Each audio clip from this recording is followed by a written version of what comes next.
Hello दोस्तों, क्या आप भी चाहते हैं कि बोर्ड्स एग्ज़ाम में सोशल साइंस में आपका भी अच्छा नंबर आए? क्या आप भी सोशल साइंस में 90 नंबर लाना चाहते हैं? देखिए, हर एक बच्चा मैथ, साइंस ये सब में तो तेज होता है, बट इन सोशल साइंस में थोड़ा सा उनको दिक्कत होता है। मैं आज आप लोगों के लिए लगातार 2 दिन 3 दिन से सोशल साइंस का इतिहास चैप्टर को लेकर आता हूँ। ठीक है, जिसमें हम लोग 1-2 चैप्टर तक कंप्लीट कर चुके हैं। तो मैं आपको इंपॉर्टेंट क्वेश्चन देता हूँ, एमसीक्यू देता हूँ इंपॉर्टेंट, कुछ 2 नंबर के इंपॉर्टेंट क्वेश्चन देता हूँ, और फिर 5 नंबर के जो एग्जाम में पूछे जाते हैं वो क्वेश्चन देता हूँ। ठीक है, सारे इंपॉर्टेंट चीज़ देता हूँ। तो 2 वीडियो पहले से बना चुका हूँ, 1 चैप्टर और 2 चैप्टर का। तो ये तीसरे चैप्टर का है, और एक लास्ट बनेगा चौथे चैप्टर का, क्योंकि इसी 4 चैप्टर से आपका प्रश्न आता है। ठीक है, 5वां चैप्टर से बहुत कम आता है, कभी कभी आता है, तो इसमें कोई दिक्कत नहीं है। आप 4 चैप्टर कंप्लीट कर लो, आपको जो इतिहास से 20 नंबर जो मिलने वाले हैं वो आपको आराम से 20 नंबर आपके हाथ में होंगे। ठीक है, तो चलिए हम लोग बिना किसी देर के स्टार्ट करते हैं। तो देखिए, इस अध्याय का नाम है भूमंडलीकृत विश्व का बनना। ठीक है, भूमंडलीकृत विश्व का बनना। तो यहाँ पे सबसे पहले हम लोग ऑब्जेक्टिव क्वेश्चन को देखेंगे। यहाँ पे सबसे पहला क्वेश्चन है कि प्रथम विश्व युद्ध कब हुआ। देखिए, आप ये समझ लीजिए कि ये क्वेश्चन आपको आना ही आना है एग्जाम में। ठीक है, प्रथम विश्व युद्ध कब हुआ। तो देखिए, जो प्रथम विश्व युद्ध हुआ था वह हुआ था 1914 से लेकर के 1918 के बीच में। कब हुआ था? 1914 से लेकर के 1918 के बीच में। तो इसका सही आंसर हो जाएगा ऑप्शन नंबर बी। ठीक है, वही अगर पूछ दिया आपसे कि द्वितीय विश्व युद्ध कब हुआ था, ठीक है, और आपसे पूछ दे कि द्वितीय विश्व युद्ध कब हुआ था, तो वह आपका हुआ था 1939 से लेकर के 1945 ईस्वी तक। तो ये सबको थोड़ा सा याद रखना होंगे। आप एक मतलब सीक्वेंस में याद करोगे तो आपको अच्छे से हो जाएंगे। याद करेंगे, थोड़ा सा ध्यान दे दो बस हो जाएंगे। ठीक है, एक नंबर 3 का क्वेश्चन आता है जो कि रिंडर पेस्ट क्या है। आपको मैं बता दूं कि ये दोनों क्वेश्चन बहुत इंपॉर्टेंट है आपके एग्जाम में, या तो ये कोई पूछ ही ले जाएंगे। ठीक है, या तो पहला ये दूसरा में से कोई एक आपको एग्जाम में आने ही वाले हैं, इसमें कोई दिक्कत की बात नहीं है, आपको आएंगे ही ये। ठीक है, तीसरा क्या है कि रिंडर पेस्ट क्या था। तो देखिए, जो रिंडर पेस्ट था वह एक पशु रोग था। क्या था? एक पशु रोग था। ठीक है, मछली रोग नहीं था, पुष्प रोग नहीं था, और इनमें से कोई नहीं है। ठीक है, यहाँ पे सबसे ऑप्शन नंबर सी इसका राइट हो जाएगा। अच्छा, एक अगला क्वेश्चन है कि आर्थिक महामंदी की शुरुआत किस देश से हुई थी। ठीक है, अगर कोई पूछे कि आर्थिक महामंदी की शुरुआत कब किस देश से हुई थी, देखिए ये भी कुछ इंपॉर्टेंट क्वेश्चन है। ठीक है, तो ए है इसका ऑप्शन है ब्रिटेन, बी है फ्रांस, सी है अमेरिका, और डी है जर्मनी। ठीक है, यहाँ पे 4 ऑप्शन है, तो आप पहले कमेंट में बता भी सकते हैं। तो इसका सही आंसर होगा अमेरिका। ठीक है, अभी आपको भले लगता होगा कि अमेरिका एक बहुत बड़ा विकसित विकासशील देश है, इतना ऐसे वैसे है, लेकिन सबसे पहले आर्थिक महामंदी की शुरुआत अमेरिका से ही हुआ था। ठीक है, नेक्स्ट क्वेश्चन क्या है कि आर्थिक महामंदी की शुरुआत कब हुई। बहुत इंपॉर्टेंट क्वेश्चन ये भी है कि आर्थिक महामंदी की शुरुआत कब हुई थी। तो ऑप्शन ए है 1932 ईस्वी से, ऑप्शन बी है 1929 ईस्वी से, ऑप्शन सी है 1933 ईस्वी से, और ऑप्शन डी है 1936 ईस्वी से। ठीक है, देखिए ये दोनों क्वेश्चन आर्थिक महामंदी से ही है। इसमें पूछा गया कि किस देश से हुआ था, और इसमें पूछा गया कि कब हुआ था। ठीक है, तो देखिए इसका सही आंसर हो जाएगा ऑप्शन नंबर बी 1929। आर्थिक महामंदी की शुरुआत 1929 ईस्वी से हुआ था। ठीक है, और किस देश से हुआ था? तो अमेरिका से हुआ था। आई बात समझ में? अच्छा देखिए, नेक्स्ट क्वेश्चन क्या है कि देखिए, रेशम मार्ग या सिल्क रूट एशिया को किन 2 महाद्वीपों से जोड़ता है। ठीक है, तो देखिए ये क्वेश्चन मैं इसलिए ऑप्शन इसलिए नहीं दिया हूँ, ऑप्शन वाला भी मैं आपको इसका दिखाऊंगा, लेकिन देखिए मैं इसलिए सीधा लिख दिया हूँ क्योंकि देखिए जो एशिया को जो सिल्क मार्ग है ना, वह एशिया को यूरोप और उत्तरी अफ्रीका से जोड़ता है। ठीक है, लेकिन आपको ऑप्शन जैसे मैं अगर 2 इस तरह से दे दिया, ठीक है, तो देखिए एक ये क्वेश्चन है कि सिल्क मार्ग मुख्यतः किन 2 महाद्वीपों को जोड़ता है। ठीक है, तो यहाँ पे तो कहीं ये वाला जो ऑप्शन है यहाँ पे तो नहीं दिया हुआ है। ये जो ऑप्शन में लिखा हुआ यूरोप और उत्तरी अफ्रीका। ठीक है, तो इसमें तो यूरोप और उत्तरी अफ्रीका नहीं दिया हुआ है, इसमें दिया हुआ है एशिया और यूरोप। ठीक है, तो आप यहाँ पे देख सकते हैं एशिया और यूरोप यहाँ पे सही है। इसका आंसर है कैसे सही है, क्योंकि देखिए क्या है कि एशिया को किन 2 महाद्वीपों से जोड़ता है। तो एक तो एशिया को जोड़ रहा है किससे? तो यूरोप और उत्तरी अफ्रीका से। तो अगर यूरोप और उत्तरी अफ्रीका रहे तो भी सही हो जाएगा, अगर एशिया और उत्तरी अफ्रीका रहे तो भी सही होगा, और एशिया और यूरोप रहेगा तो भी सही होगा। ठीक है, तो इसी तरह से क्वेश्चन थे। अब हम लोग पढ़ते हैं 2 अंकीय प्रश्न पे। ठीक है, तो देखिए यहाँ पे 2 अंकीय प्रश्न हम लोग देखते हैं। तो इसमें सबसे पहला आता है तो आपको ये एक बात लग रहा होगा कि इसमें बस दो ही चार ही इसमें है एक नंबर का क्वेश्चन। तो बस देखिए, मैं आपको ज़्यादा सब दे के भी क्या करूँगा बताओ, जो एग्जाम में इंपॉर्टेंट आने वाले मैं सिर्फ वो दे रहा हूँ, ठीक है, जिसमें तक ये सब इंपॉर्टेंट थे इसलिए दे दिया, ठीक है। और इससे बाहर नहीं आने वाला है, ये बात समझ लो, इससे बाहर नहीं आने वाला है, यही आएगा, ठीक है, जो भी आएगा। तो अब यहाँ पे देखिए 2 अंक में यही दो एक इंपॉर्टेंट क्वेश्चन है 2 अंक की ये प्रश्न में। एक है ब्रिटेन वुड्स की स्थापना के प्रमुख उद्देश्य क्या थे, ठीक है, ये 2 नंबर का क्वेश्चन है, क्या है क्या 2 अंकीय प्रश्न यहाँ पे लिखा हुआ है, ठीक है। तो 2 नंबर में तो इसका देखिए आंसर क्या होगा कि ब्रिटेन वुड्स की स्थापना के प्रमुख उद्देश्य विश्व अर्थव्यवस्था का पुनर्निर्माण तथा औद्योगिक विश्व में आर्थिक स्थिरता एवं पुनर्रोजगार बनाए रखना था, ठीक है। जो ब्रिटेन वुड्स की स्थापना थी इसको दोबारा पढ़ कर देख लेना, समझ लेना, आपको याद आ जाएगा। 2 नंबर का है, ठीक है, ये 2 नंबर का है। और एक ये है वीटो का क्या तात्पर्य है, ये भी कई बार एग्जाम में पूछ दिए गए हैं 2 अंक में। तो देखिए वीटो क्या है कि यह एक प्रकार का निषेधाधिकार है जिसके सहारे एक ही सदस्य की असहमति किसी भी प्रस्ताव को खारिज करने का आधार बन जाए। जैसे अगर हम लोग का 10 गो ग्रुप है, ठीक है, तो अगर उसमें अगर किसी एक व्यक्ति को वीटो का अधिकार है, ठीक है, अगर 9 लोग बोल रहे हैं कि नहीं ये चीज़ होना चाहिए, अगर 10वां बोल दिया जिसके पास वीटो का अधिकार है कि नहीं ये चीज़ नहीं होना चाहिए, तो नहीं होगा, वह रद्द किया जाएगा, ठीक है। अब हम लोग देखते हैं 5 अंकीय का प्रश्न। तो देखिए 5 अंकीय प्रश्न में सबसे पहला प्रश्न आपका इंपॉर्टेंट जो है ये चीज़ है, मैं आपको दिखाया यहाँ पे ये किया हुआ है हाईलाइटिंग। देखिए मेरा जब हम पढ़ते थे उसमें मेरा नोट किया हुआ है, ठीक है, मैं अपने सेंस से लिखता था। तो वही चीज़ मैं फिर से क्या लिखने जाऊँ, जो चीज़ लिखने वाला था फिर से तो मैं फिर से लिख दिया हूँ, लेकिन ये चीज़ पहले से लिखा हुआ इसलिए मैं आपको इसे ही से समझा दे रहा हूँ, ठीक है। तो देखिए खाद्य उपलब्धता पर तकनीक के प्रभाव को दर्शाने के लिए इतिहास से 2 उदाहरण दे। ये आपको 5 नंबर में पूछे जाते हैं, ठीक है, 4 नंबर 5 नंबर जो भी हो उसको पूछ लिया जाता है, बहुत ही अच्छा है, समझ लीजिएगा आप, ठीक है। देखिए खाद्य उपलब्धता पर तकनीक के प्रभाव को दर्शाने के लिए इतिहास से 2 उदाहरण दे। तो देखिए तकनीकी विकास ने खाद्य उपलब्धता को सुगम और अति प्रभावी बना दिया। इसके 2 उदाहरण इस प्रकार हैं। पहला, यातायात के विभिन्न साधनों जैसे तेज चलने वाली रेलगाड़ियां, हल्की बग्घियों, बड़े आकार के जलपोतों द्वारा अब खाद्य पदार्थ को दूर दूर के बाजारों में कम लागत पर और आसानी से पहुंचाना आसान हो गया, ठीक है। रेफ्रिजरेटर की तकनीक युक्त जहाज़ों के कारण अब जल्दी खराब होने वाली चीज़ें, मांस, फल आदि को भी लंबी यात्राओं तक ले जाया जा सकता था। देखिए जो तकनीकी जो हुआ बढ़ाना, जो तकनीकी, तो वहाँ पे देखिए पहले लोग पैदल जाना पड़ता था इस तरह से, ठीक है, तो बहुत ज़्यादा देर होता था। लेकिन जब जब मतलब जैसे क्या बोलते हैं तेज चलने वाली रेलगाड़ी हो गया, चाहे पहला नंबर क्या बोलता है अगर नाव से भी बोट से भी जाते तो थोड़ा सा समय लगता था, लेकिन जब रेलगाड़ी चलने लगा, हल्की बग्घी, बड़े आकार के जलपोत, जो बड़ा बड़ा पूरा जल जहाज जो चलने लगा, तो उससे मतलब बहुत कम लागत पर दूर दूर के बाजारों में भी क्या बोलते थे खाद्य पदार्थों का पहुंचाना आसान हो गया था। दूसरा क्या है कि रेफ्रिजरेटर, एक प्रकार के क्या थे रेफ्रिजरेटर, एक तरह से जो इसे हम लोग किसी चीज़ को खराब होने के लिए फ्रिज में रख देते हैं कि खराब ना हो, ठीक है, उससे बचाने के लिए फ्रिज में रख देते हैं बेच लो। तो वही एक प्रकार का रेफ्रिजरेटर था जो कि जहाज़ों में लगा हुआ रहता था, जिससे कोई चीज़ खराब नहीं होता था, ठीक है, वो सुरक्षित रहता था, कुछ दिन तक मतलब खराब नहीं होता था, यही बात था। अच्छा एक और इसमें जो इम्पोर्टेंट क्वेश्चन था देखिए ये है कि महामंदी के कारणों की व्याख्या करें, ठीक है। तो देखिए यहाँ से बहुत लंबा ये क्वेश्चन है, ठीक है, लेकिन उतना भी ये इम्पोर्टेंट नहीं है, फिर भी इसको इम्पोर्टेंट आपको मानना पड़ेगा। जो लोग ये हैं उन लोग थोड़ा सा देख लेंगे, हम लोग एक बार इसको हम पढ़ लेते हैं, ठीक है।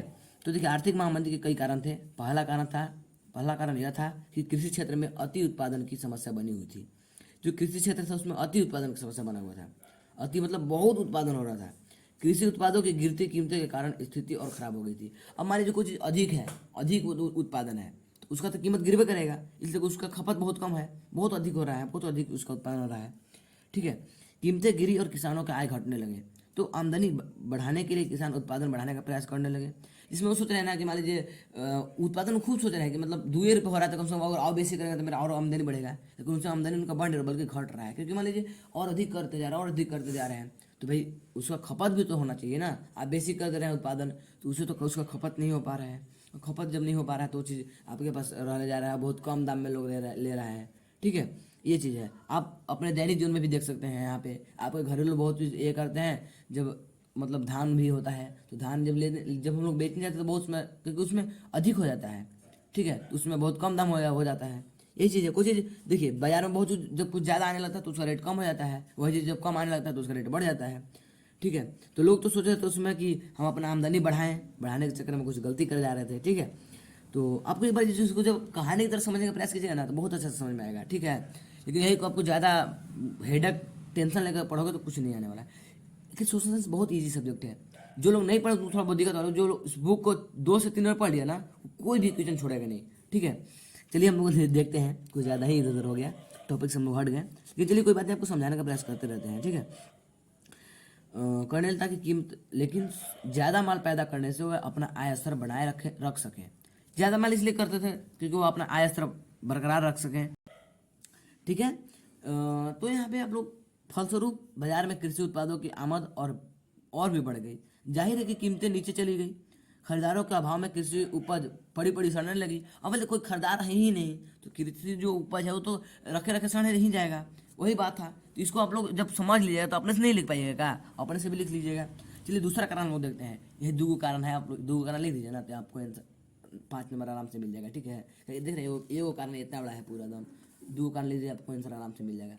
देखिए इससे मेरा अपने से लिखा हुआ है। ठीक है, तो अपने से जब लिखिएगा तो उससे आपको और अधिक नंबर मिलता है। दूसरा कारण, 1920 के दशक के मध्य में बहुत सारे देशों ने अमेरिका से कर्ज लेकर अपना निवेश संबंधी जरूरतों को पूरा किया था। जब हालात अच्छे थे तो अमेरिका से कर्ज जुटाना बहुत आसान था, लेकिन संकट का संकेत मिलते ही अमेरिकी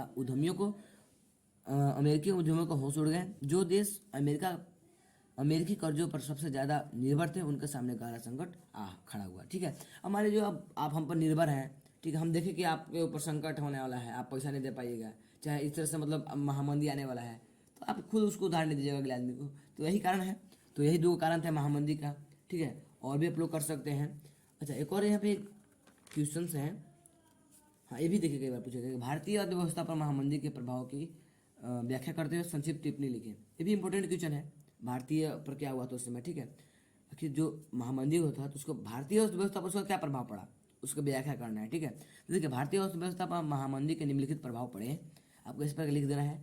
नंबर 1, 1928 से 1934 के बीच देश का आयात निर्यात घटकर आधा रह गए थे। अब जब पढ़िएगा तो आपको लगेगा कि 1928 से लेकर 1934 के बीच मतलब देश का जो आयात निर्यात था ना वो घटकर आधा हो गया था। ठीक है, मतलब क्या, महामंदी के कारण 1928 से 1934 के बीच भारत में गेहूं की कीमत 50% गिर गई। भारत में भी गेहूं की कीमत कितना 50% गिर गया था। आप इसको टॉपिक वाइज समझो, थोड़ा सा आपको याद करने की जरूरत नहीं पड़ेगी। ठीक है, ध्यान से देखो सिर्फ। नेक्स्ट क्या है, देखो, कृषि उत्पादों की कीमत में कमी के कारण किसानों और काश्तकारों को काफ़ी नुकसान उठाना पड़ा, फिर भी सरकार ने लगान में छूट अथवा माफ़ी की घोषणा नहीं की। देखिए जो मतलब कृषि उत्पादन में चाहे कीमतों के कारण किसानों को काश्तकारों को काफ़ी नुकसान उनका हुआ उठाना पड़ा, लेकिन फिर भी जो सरकार था लगान वो मतलब कम नहीं किया, कोई छूट नहीं किया, कोई माफ़ नहीं किया। ठीक है, मंदी के इन्हीं सालों में भारत कीमती धातुओं खासतौर से सोने का निर्यात करने लगा, जो ब्रिटेन की आर्थिक दशा को सुधार करने का सिद्ध हुआ, सुधार मतलब का कारण सिद्ध हुआ। ठीक है, अभी इतना जब होने लगा ना तो भारत का क्या कीमती वस्तु का मतलब वो करने लगा, मतलब आयात निर्यात करने लगा, बेचने लगा कीमती। अपने यहाँ के बहुत, हमारे देश में तो खाद्य संपदाओं से तो भरपूर है, तो उसमें कीमती कीमती चीज़ का भी ये करने लगा, निर्यात करने लगा। कीमतों में भारी कमी के बावजूद शहरी वेतनभोगी कर्मचारी ने की स्थिति ठीक रही, क्योंकि उनकी आय निश्चित। देखिए जब कीमत उस तरह से था तो देखिए जो मतलब वेतनभोगी जो कि कर्मचारी थे तो उन लोगों का कोई फर्क नहीं पड़ने वाला है। अभी भी अगर हम लोग के वो अगर हो जाए ना तो जो कर्मचारी लोग हैं उन लोगों का क्या होने वाला है, उन लोगों का तो वेतन फिक्स है, उतना वेतन मिलेगा, कोई दिक्कत नहीं है, कितना महंगाई हो, हाँ थोड़ा बहुत उतना लेकिन उन लोग के भी नहीं होगा, ठीक होगा लेकिन उतना नहीं होगा। लेकिन हम लोग जैसे किसान लोग हैं तो हम लोग को तो बहुत ज़्यादा इसका असर होगा। ठीक है, और भी इसका इंपॉर्टेंट क्वेश्चन है, एक देखिए, एक ये है, जी 77 देशों से आप क्या समझते हैं, जी 77 को किस आधार पर ब्रिटेन वुड्स के जुड़वा संतानों की प्रतिक्रिया कहा जा सकता है। ये कई बार पूछा भी गया है, मतलब नहीं भी पूछा जा सकता है, तो इसको आप लोग एक बार देख लीजिए, स्क्रीनशॉट ले सकते हैं। देखिए कुछ ज़्यादा ही वीडियो लंबा बनने वाला है, क्योंकि हर एक बच्चा सोचता है कि 5-10 मिनट का वीडियो बने यहाँ तो। ठीक है, एक देखिए, एक ये भी इंपॉर्टेंट क्वेश्चन है। ठीक है, उतना भी नहीं है तो इसको आप लोग देख लीजिएगा। ठीक है, थोड़ा सा मतलब आप लोग देख सकते हैं, स्क्रीनशॉट इसका भी आप ले सकते हैं। ठीक है, मैं क्या उतना पढ़ूँ, आप एक बार इसको समझने का प्रयास कीजिएगा। ठीक है, क्योंकि मैं आपको ज़्यादा समय नहीं लेना चाहूँगा। देखिए इतना यहाँ पे ये है, कुछ लंबा क्वेश्चन है, ये सब लंबा लंबा क्वेश्चन है, देख लीजिए, और कुछ यहाँ पे इसका यहाँ पर भी है। ठीक है, इसे मैं आपको पढ़कर समझा देता हूँ, कोई दिक्कत नहीं है। देखिए बताएं कि पूर्व आधुनिक विश्व में बीमारियों के वैश्विक प्रसार ने अमेरिका भूभागों उपनिवेशीकरण में किस प्रकार मदद की। तो देखिए 15वीं से 16वीं शताब्दी तक यूरोप में समुद्री जो रास्ते के जरिए विश्व का प्रसार करना प्रारंभ कर दिया, क्योंकि वह अपना व्यवसायी साथी ढूंढ रहे थे। ठीक है, जिसमें देखिए 15वीं से 16वीं सदी में क्या होता है कि यूरोप ने समुद्री रास्ते के जरिए, जो समुद्र रास्ता होता है ना, उसके जरिए विश्व का प्रसार करना प्रारंभ कर दिया था, ठीक है। और वह अपना व्यापारिक साथी ढूंढ रहा था, मतलब कोई व्यापारी साथी उसको मिल जाए, ठीक है। तो उस समय पुर्तगाल और स्पेन दो बहुत शक्तिशाली देश था। उसमें जो पुर्तगाल और स्पेन था ना, बहुत शक्तिशाली देश था। उन्होंने अमेरिका को उपनिवेश बनाना शुरू कर दिया, ठीक है। उन्होंने क्या किया, अमेरिका को उपनिवेश बनाना शुरू कर दिया। और स्पेनिश सेना जो था ना, वो केवल अपने सैनिक ताकतों पर के दम पर नहीं जीता था, बल्कि उसके जीतने के कारण चेचक के कीटाणु था। देखिए, जो स्पेनिश सैनिकों को और अफसरों के साथ वहां जा पहुंचे थे, देखिए उन लोग क्या होता है कि चेचक एक बड़ा कीटाणु था, और वो क्या होता है, उन लोग संक्रमण टाइप की एक बीमारी है ना, उसके साथ उसका अफसरों के साथ वहां पे पहुंच गया था, ठीक है। लाखों साल से दुनिया के अलग थलग रहने के कारण, ठीक है, अमेरिका के लोगों के शरीर में यूरोप से आने वाली जो इन बीमारियों से बचने का रोग प्रतिरोधक क्षमता नहीं था, ठीक है। फलस्वरूप इस नए स्थान पर चेचक बहुत मारक साबित हुआ, ठीक है।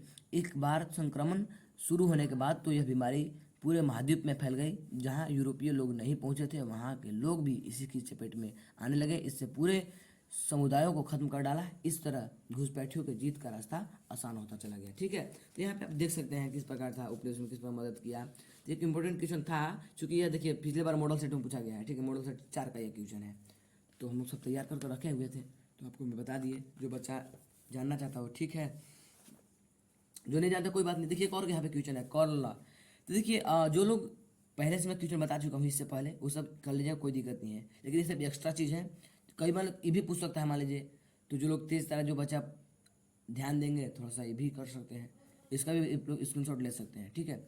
और कुछ नहीं, बस यही इंपॉर्टेंट क्वेश्चन थे जो मैं आपको बता ही दिया और दिखा ही दिया, ठीक है। तो और कुछ नहीं, बस। तो आपको ये वीडियो कैसा लगा, आप लोग जरूर कमेंट करके बताएं कि हमें कैसा लगा। और एक चैप्टर और लास्ट बचा हुआ है, उसको भी मैं कुछ 5-10 मिनट में बना कर कंप्लीट कर दूंगा। तो आप लोग इसी तरह से पढ़ते रहिए। और क्या बोलते हैं, और भी सब्जेक्ट की टेंशन नहीं लेना है, और साथ ही सब मैं कंप्लीट करा दूंगा आप बस। और हाँ, ऐसे हो गया, लेटर राइटिंग हो गया, ये सब मैं, और हिंदी में भी जो हो गया निबंध, हिंदी में विज्ञापन हो गया, सब मैं कंप्लीट करा रहा हूँ धीरे धीरे। बहुत सारे वीडियो अपलोड भी कर दिया हूँ, और धीरे धीरे मैं एग्जाम आपको आने आने तक बहुत सारे इंपॉर्टेंट क्वेश्चन जो हो आपको सीधे आपके मार्क्स मतलब बढ़ाने वाले हैं, उससे आपका मार्क बूस्टर है, ठीक है। आपका मतलब आपको नंबर में लाने में मदद करेगा, ठीक है। तो मिलते हैं हम नेक्स्ट वीडियो में। Thank you. अगर आप अभी तक हमारे यूट्यूब चैनल सब्सक्राइब नहीं करें तो सब्सक्राइब जरूर कर लें, ठीक है। और बेल आइकन को भी दबा लें ताकि सबसे पहले नोटिफिकेशन आप तक पहुँचे। तो चलिए हम लोग मिलेंगे नेक्स्ट वीडियो में। अब तब तक के लिए जय हिंद, वंदे मातरम।